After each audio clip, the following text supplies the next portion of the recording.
This one only moves a little.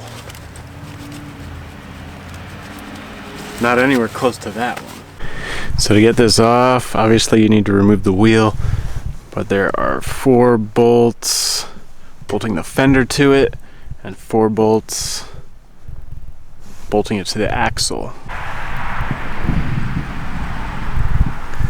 The fender bolts are 9/16 and the axle bolts are 3/4.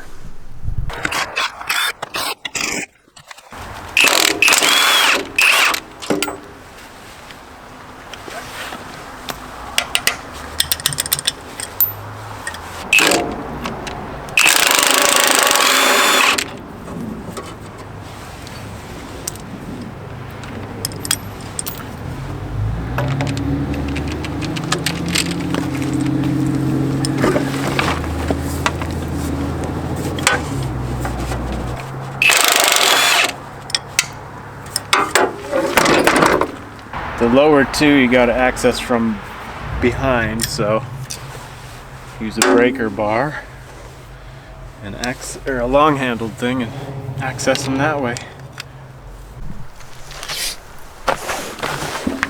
And then as you get these 2 final bolts out, this just wants to fall right out. Wow, that's heavy.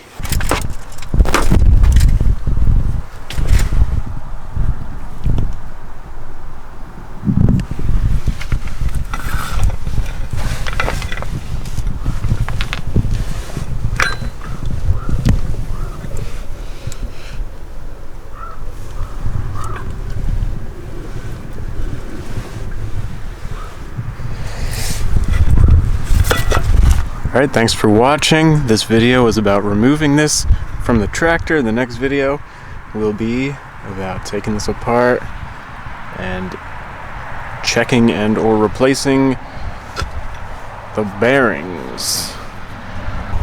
If you like this video, don't forget to hit the like button and subscribe.